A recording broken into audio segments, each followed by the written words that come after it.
Ce magazine vous est offert par Dès la fois sécurité, la sécurité est notre priorité.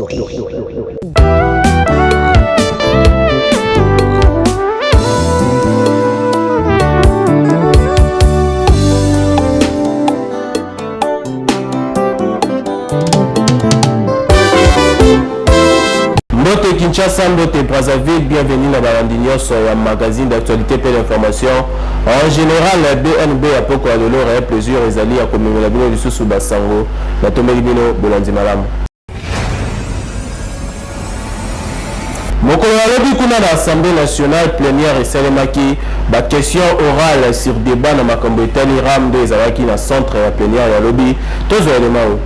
Lobby mercredi 29 septembre na Assemblée nationale plénière et Salemaki, P ministre ya Petentik Augustin Kibasa ayaki ko répondre na question orale avec débat sur taxe et registre des appareils mobiles oyo tobengaka RAM. L'initiateur ya question orale avec débat sur les taxes RAM, honorable Misare Mugombe Roi Claude a présenté qui fondement juridique ya démarche na ye conformément na dispositif ya ba article 100 PSA 38 ya Constitution. P alingaki ministre Kibasa a expliqué tina P avantage ya RAM na vie sociale ya population. Ba député ebele ba lekaki pona ba intervention et na tour ya ministre alobi aza choqué na baloba misusu oyo ba député balobi P asengi ba pesa ye 48 heures pour aya ko répondre na ba préoccupation ya ba éli du peuple. Tout à l'heure, à l'Assemblée nationale, tous ont intervention et député national, Léon Malemba. Monsieur Kibasa, quand j'évoque ce nom, je vois votre père, Frédéric Kibasa Maliba, qui était un combattant à Zaki Motoya peuple. Na makambo yo, ezako souye yo, na regretté. Et, wana nayoki, Monsieur Kibasa alobi. Adressez-vous à la plénière. Je m'adresse à vous, Président. Oui. Quand j'entends M. Kibasa, réponse yo, à Pessi. Monsieur le ministre ici. Monsieur le ministre, Excellence, Monsieur le ministre, honorable Kibasa. Mais, nakata ina oseka, okomo sala, musala ya Général Kasongo. Yo musala na yo komisa sikoyo, ministre Abachombo. Ki ministre na yo ba nommé yo eza pona ba chombo wana ngaya na zoko yebisa bino. J'ai importé ça par sac côté kango na côté ya Memling ya ba chinois ba email na ye wana zolo ba etc. eza ko changer. C'est de l'escroquerie à ciel ouvert. Même le président de la République azaï contre Alikambwana, mais ezali association moko na bato baza na ministre na ba copain o batetela ba copain oyo baza na présidence de la République baza o kamata mbongo wana ezo kende esika oyo bango moko bayebi, mais ce n'est pas pour la population. Non, papa boité tata boité papa. Président, ça n'engage que moi. Est-ce que, M. Kibasa, pouvez-vous nous dire, ministre, Monsieur le ministre Kibasa, honorable ministre Kibasa, adressez-vous à la plénière et au président. Président Oyo, na lobike, na komina simana yesa sikoyo. Monsieur le président, ministre Kyo kamata lobi musala ya zako sala, alingo kosanani. Musala zo sala wana donc est diminué, vol à Bachombo, na Victoire, na Memling et autres. Oya opesa biso ba chiffres moko erroné. Mais moi aussi je peux citer les chiffres. Vous savez les chiffres, on les fait parler. Hein, je peux dire il y a 14 milliards de chombo qu'on a recouvert et ça a une incidence à tant mon côté sur la population. À partir de ce moment, Monsieur le Président Bosso, il ne faudrait pas qu'on commence à se moquer de nous, croyant qu'on ne fait rien à l'Assemblée. Il faudrait que chaque ministre qui est interpellé, Mukolowana amelare à 5 puisqu'il y a dit vous me collez et abima wate comme si de rien n'était. À partir du moment de la réponse, soit convaincre bisoté, tokosenga motion ya défiance contre ye akende. Merci beaucoup. La marambo etali dossier ya RAM après plénière ba député ba réagir boye na micro ya Glody Dielouvois. La RAM, c'est une escroquerie de plus contre la population congolaise. Parce qu'on ne peut pas avoir une taxe qui n'a ni soubassement légal et qui doit être imposée à la population. Ça, c'est inacceptable pour les élus du peuple que nous sommes. Nous ne sommes pas satisfaits de ces réponses parce que dans tout ce qu'il a dit, il n'y a rien qui justifie cette taxe. Et c'est ainsi que vous avez vu qu'à l'unanimité, tous les députés ont demandé la suppression pure et simple de cette taxe qui est de trop. Je félicite le président de l'Assemblée pour cet élan nouveau. Et vous savez, le président de la République, son Excellence Félix Tshilombo Tshisekedi, c'est un homme de droit. Et il a dit qu'il favorisait l'expression de chacun. Vous avez vu, nous avons interpellé un ministre de l'Union sacrée et le débat a été citoyen républicain pour l'intérêt supérieur de la population. La population n'a pas compris le processus de cette taxation qui en réalité, il s'avère qu'il n'a pas de soubassement juridique et aussi face à la pauvreté, à la situation économique de la population et face à d'autres priorités, il y a eu un tollé. Et donc, cette action du ministre, qui du reste peut se justifier, n'a pas eu l'assentiment, encore moins l'accompagnement de la population. C'est tout Congolais qui est victime de cette taxe. C'était une question, à travers cette plénière, que le ministre, d'ailleurs une occasion en or qu'on a donnée au ministre, pour qu'il puisse donner des éclaircissements sincères au peuple congolais, des explications sérieuses par rapport à la perception illégale de la taxe RAM. Malheureusement, je suis déçu, comme tous les autres collègues, le ministre n'a pas su convaincre l'auguste Assemblée. Le ministre n'avait pas d'argument pour convaincre les honorables députés par rapport à cette taxe illégale. Nous attendons la réplique après les interventions des honorables collègues, du ministre Andeya 48 heures, et si le ministre ne donne pas des arguments convaincants, comme je l'ai dit, nous allons examiner la Constitution, nous allons examiner le règlement intérieur de l'Assemblée nationale. C'est-à-dire, nous allons passer à la motion de défiance pour faire partir ces ministres qui n'honorent pas l'image de la République, qui n'accompagnent pas le chef de l'État par rapport à sa vision. Population à ville province de Kinshasa va profiter pour la colonie de la Makambo et Taliram. Vous êtes là à signer un reportage. Que population, les autorités s'exprimer par rapport à problème Yaram. Premièrement, il fallait battre l'importance Yaram. Que cela veut dire RAM? Toyeba elakisi nini ministère toyeba ki angote lelo batu bakomi koyeba ke ministère ezalaka oyeli batu directement RAM akomi kokota elongo crédit tina ba compte bancaire ya ba membre ya ba peuple eloko oyo tolingi yango te. Je trouve que na Congo toza encore un problème d'hommes et surtout le président de la République a un problème de collaborateurs basati. Aujourd'hui Nalandi ministre il y a Petenti, bon, si je ne me trompe pas, Azolo Bakeram, ils ont soutenu, ils ont contribué à la gratuité d'enseignement, ils ont bêtises. Donc nous avons un problème d'hommes. Le billet enseignement est gratuit. Ok, RAM, c'est payable. Voilà, tu vas dire enseignement paysan en gratuité.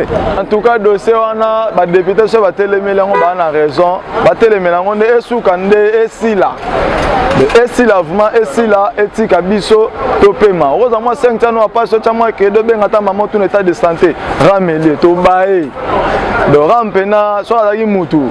Nangana biso pena param, ube maram, to bae yo. Rami wana epesa kanda nanu. Omona penda ozana kwa pisiko cheka unité ka ya 500 francs bakati nyoso. Toyeba te ramango eza nini tozoyeba te. Euta wapi rami? Bino moko na botuna na rami euta wapi? On a peut-être comme société à motu, bon bah société c'est belé. Bah mais société à sika na gouvernement oyo, tozoyeba te. Balongano eloko ba ochana ba ramu wana po mbongo za pe ya pasi ya. To kemba na mbongo na to luka na pasi. Ogocha mwa 2000 balé sur 2000 sur 2000 oche. Parce que to sala ngo pona nini. Donc on a CP pour na député ba voter que makambo yo elongwa. Votu na no ministre ya réseau. On va vajaga. Est-ce mamo sama na Congo sama Libanda? Hein? Mamo sama na Congo. Hein? Ya Congo nyonso ezaka mabe bien certain. Hein? Na Congo toza na combien d'habitants, toza na moko, toza combien? Imagine toi na mutu ba okati na olem sous $1. Beta calcul mongo eza combien? Hein? Payer ministre réseau avani na ya zane calme. Tourne na ministère de la santé, c'est le patron du ministère de la santé, Jean-Jacques Mungani Yambaki Bongo, le yaba vaccin contre Covid-19 Tolanda.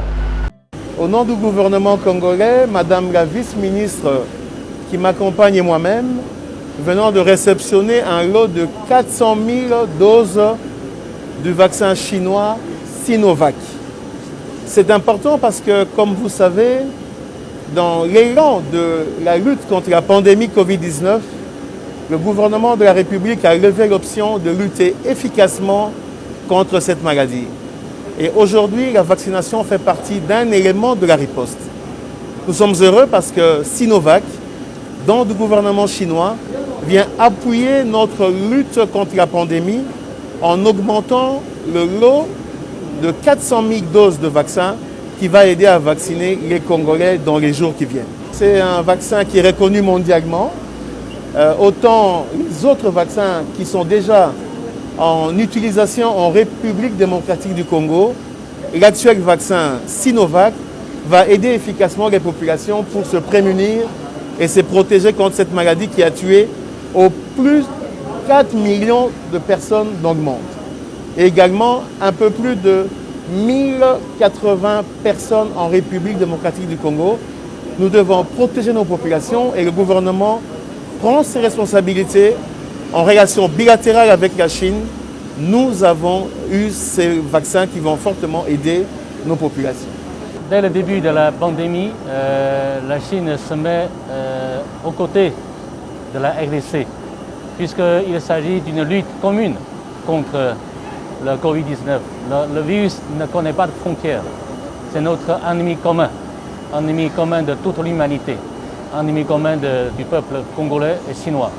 Donc c'est pourquoi nous sommes en pleine solidarité avec la RDC, avec le peuple congolais, pour lutter contre cette maladie. Et nous allons continuer à apporter notre soutien jusqu'au bout, jusqu'à la fin de la victoire de la campagne contre le Covid-19. Les 400 000 doses de vaccin Sinovac, ça témoigne de nouveau la solidarité du peuple chinois vis-à-vis du peuple congolais. La ville ya Lubumbashi, maire ya Lubumbashi a reporté bongo match ya Mazembe où il n'a qu'à mettre en mokolo ya lelo contre Lupopo. Tous les éléments. Chers Louchoises et Louchois, nous avons été dans l'engouement de suivre le match de Lupopo et Mazembe qui devrait se passer cet après-midi au stade de la Kenya. Nous venons auprès de vous pour vous dire que la sécurité prime plus que toute chose. Et nous sommes là pour sécuriser la population de Lubumbashi ainsi que leurs biens. Avec le gouverneur de la province du Haut-Katanga, Jacques Yabula Katoe, qui d'ailleurs a été aussi au four et au moulin pour pouvoir accueillir ce grand match qui devrait se passer cet après-midi. Nous sommes au regret de vous annoncer du report de ce match pour raison de sécurité, puisque votre sécurité prime plus que toute chose. Nous voulons vous demander de comprendre et de pouvoir rester calme et d'attendre la prochaine date qu'on va annoncer pour ce match. Je vous remercie. Na centre évangélique de la foi en Christ, boyebake chaque samedi, vanda na se ezora tete papa mama kende koluka elongi ya Nzambe kuna et pas à l'homme de Dieu, le pasteur de la foi.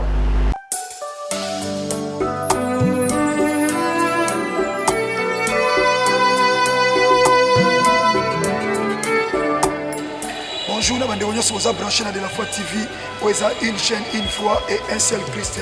Si vous avez Nazareth, vous avez solo pe abomoy apambola bino. Bandeko na bengi si bino nyoso bana notre père. Chrétien aux un problème. Vie chrétienne est simbate. Vie de prière les autres avancer té. Ba complication na vie. Aux autres la famille aux héréditaire. Makambo simbate yaya. Na bengi sio. Yako mekanzamba de la foi. Na sambela nzamba solo pe abomoy. Kombo na Yesu Masia Nazareth. Kwa changer abadona batu. Nzamba lokotanga na quartier 13. Nzambo ya solo pe ya bomoi oya matane kuliswa Golgotha kufa sekwa azana bomoi ya yaka samedi ya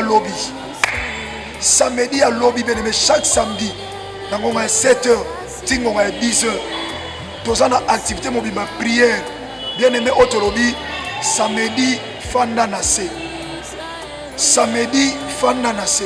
donc nde bozomona bato bafandi wana nde bozomona bandeko nde tozobondela kobana na ngai tibiso nyonso tofana na se. Pourquoi? Yesu Masia lobi olmozwa lipa fandisa bango po bazwa lipa fandisa bango. Donc samedi fanda na se lobby bien aimé ko rater rendez-vous ote Yesu Masia Nazareth azana rendez-vous soki omeka banzambe basala te meka Yesu Masia Nazareth nzamba de la foi le seul et l'unique grand vainqueur de Golgotha. Dans la dimension ya prière oya kanga yo kotika yo oya lakela yo kotika yo parce que pesa mena biso na likolo na mabele pe na se na mabele kombo moko oya za likolo ba kombo nyonso kombo na Yesu Masia Nazareth nzamba solo pe abomoy yaya rendez-vous za lobby et comme manquete chaque mercredi na Codef na tongo comme na 7h 9h deuxième culte comme na 9h 11h et na pourquoi tout dans la soirée chaque mercredi soirée de combat et de délivrance. Toti que la diable est tenté. Toti que la bande de famille tentée. Toti que la bateau banfoutako tenté. Toko crier tout au Jésus, crier Seigneur. Toko déclarer délivrance na yo. Yaya ato sambela wapi. Ezali kambu Yesu Masia Nazareth. Nazolo ba tout au ezali kambu ya Yesu Masia Nazareth. So ndima ate. Soki ya bangwa sala ate. Biso to ana nzambo salaka. Il s'appelle Yesu Masia Nazareth. Nzamba solo pe abomo. Voilà, dans la image. Bien mettre la dimension ya samedi fana na se. Makamba nzamba salate. Ndongo so mona wana nzamba salate. Te. Mais quand nzamba de la foi, il s'appelle le chef et le consommateur de la foi. Et comme il t'a ma délivrance et comme il t'a ma kemanza. Tika Yesu Masia Nazareth pambola bino. Tokutani lobby samedi et tokutani chaque mercredi et pona kobunda na tina na vie na biso. Soyez bénis au nom de Jésus de Nazareth, Seigneur et Sauveur. Alléluia.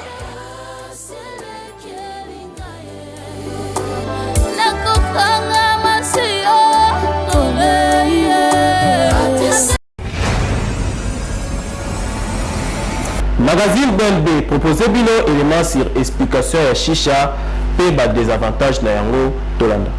Souvent considéré comme moins néfaste pour la santé que la cigarette nini chicha, alors que fumer chicha et affectaka en réalité na manière irrémédiable le système cardiovasculaire na biso. Na forme ya bouteille un peu dorée na likolo, chicha infumé parfumé à travers ba saveur oyo ba brilaka na foyer pe na cendrier, pe soki obakisi whisky na vase ndenge bozomo na boye, wana soki obendi mininga na tio Witi oyo okoyoka comme pas possible. La chicha est un nouveau danger oyo ezo guette ba proche na biso. Boota la ba effet oyo et salaka soki okomi ko consommer yango mingi mingi. Et baby saka ba gencive et komi saka mino jaune pe salité. Lolemo ya kozika et touchaka ba poumon makasi. Par rapport ya une cigarette sengeli koyeba ke la chicha et en a 25 fois plus de goudron, 10 fois plus de monoxyde de carbone peut 2,5 fois plus de nicotine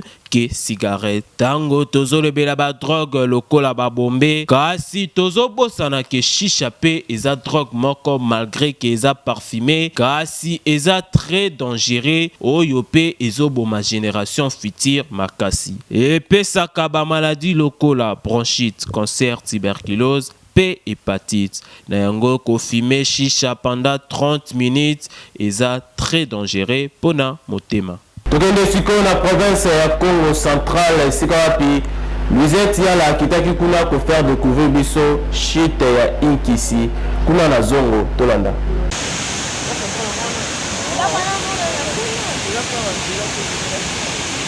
Chute ya Zongo eza situé na Congo central à 130 km na Kinshasa. Caméra ya BNB magazine et kitaki na Congo central. Plus précisément na rivière Inkisi awa na Zongo pona ko faire découvrir na population ndenge nini chute yango ezalaka. Kasi bondi melanga ke rivière Inkisi oyo eza chute moko oyo penza eza mystère ya Nzambe. Eza na fraîcheur moko oyo wapi soki opusani pembeni na yango climatiseur kutu ekosa. RDC mboka na biso eza na makambo ya bien shit ya Zongo oyo na Congo central eza vraiment di wow bino moko botala kaka.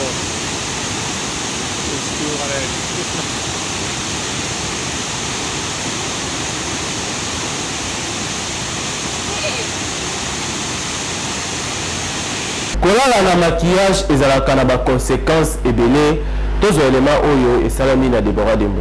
Parsili ya on ataka sona sokoli na poudre na pembe na pakoli esili puna ngai maquillage susu sokozo tia ba fond de teint et pubisaka loposo poso eza makasi ndenga mabunde za pete boza bongo te poso ekuba po moi temeza makasi ba fond de teint wana ekubisa loposo ya on ba na pakola pa bilo makasi te nenda cancer loposo pe mafuta so pour mafuta ekoto su bien te na nzoto omaka mutu mwa mafuta esimba ye lisusu te pour se kuba pour na maquillage ni poudre ya ba nyovi eza pe mabe ekubisa bilongi même si ba nyovi o ya mai koza ko sela on mingi eza pe mabe même si ko la ela moine tinga bonaza donc na pakoli te loti donc na eza ka bon ata na maquillage te eloti donc faut linga pe air moko uzala naturel trop de maquillage pe ebebisa elongi et comme na temps po otsa beauté bo e simba sute po ani po maquillage eleki mingi pe kolala nango ezala mabe ekubisa elongi surtout faut de temps mai yangana na pesi bato batsa ba maquillage mingi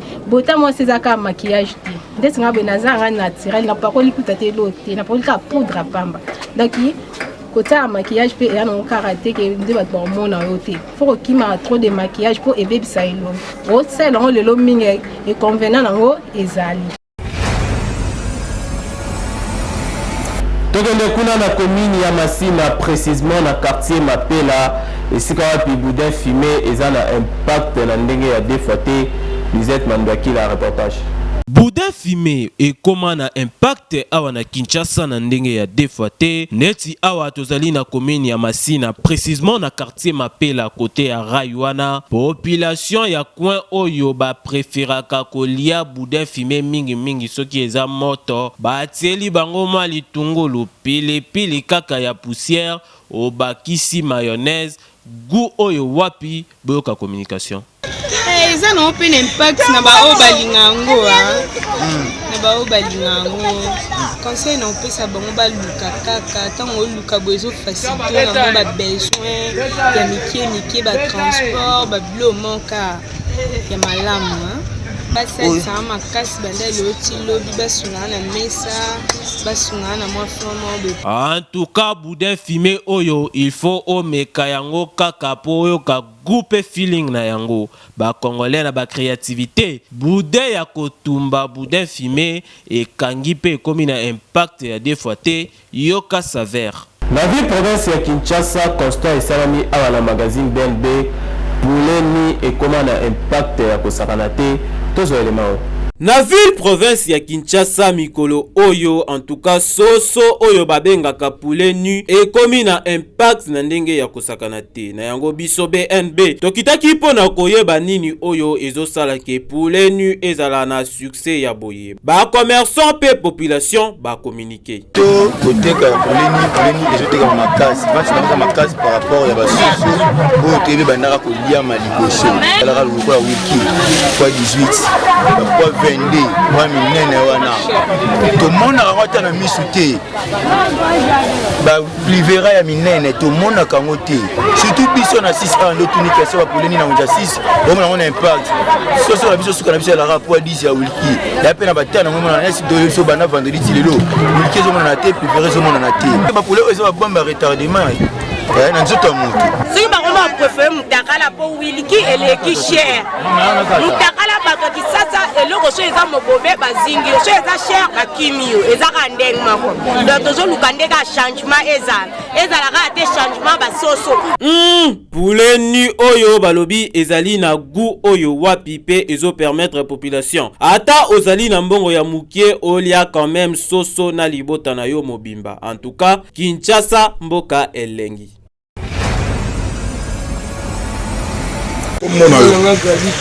Gadi kusa vandaka na tout on a tout le monde ngai Gadi kusa ovandi wapi numéro 3 avenue Djiboula numéro 36.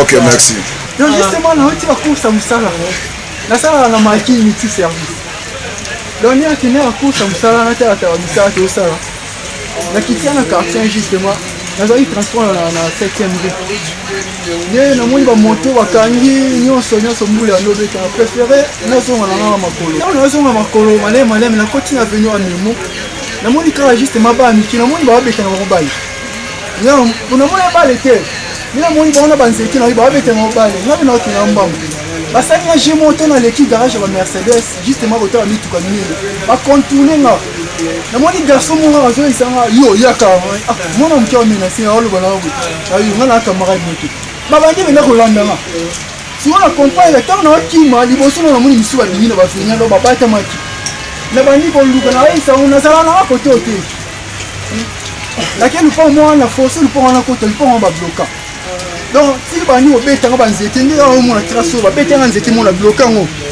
na bloquer ngo toni ko wela na misu ba bamba mabanga c'est ça qui nous single bango téléphone moko ya techno moko honor ya na prochain après ça on a busala donc sinon ça va du téléphone moko avia tira avec le téléphone est destiné qui to wela ina bango pantalon si ba tika ina une partie pantalon attendez ba tiki ouais c'est pas comment je vais rentrer papa la ngaboué c'est le lugar mongo bijou papa on a envoyé à gamba papa la ngamo yo apo yo ba mona bali papa la ngai elle m'a dit magazine BNB fongoli ba porte pour le recrutement ya bandeko ba cameraman pe ba camerawoman. Direction des informations et la chaîne de la foi télévision, magazine BNB et Fongoli ba porte pour na recrutement ya ba caméraman. Ozali caméraman yaka na lombango na CV na yo na kati ya de la foi télévision na immeuble Apocalypse 22 na Masina sans fil boulevard Lumumba. Tope obengi na ba numéro oyo 089 87 85 354. Tope obengi na 099 36 10 624. Ozali cameraman to camerawoman yaka pour recrutement et zo dire kaka pona une semaine. Bozalaki ebele na changu na mukunga na mo amba pe na funa pour la kolanda magazine basango na biso ya peko lelo merci na confiance pe fidélité bozo pesa na biso tango nyoso na sima ya caméra lelo tozalaki na Glody Dielouvoa o ya Simba Kibilili son ebetamaki dada na Trésor Tingi merci na les cordons les plus gentils de l'Afrique centrale les cordons Baudry Kanda montage ezo continuer ko beta madada na Vini Mokono ngana bino tokuta mikolo ezali ko waka tikala bosa na te ko pesa mote na moko ya balandi monene ya magazine BNB Jansi Teta. Bye. Ces magazines vous a été offert par De la foi sécurité. La sécurité est notre priorité.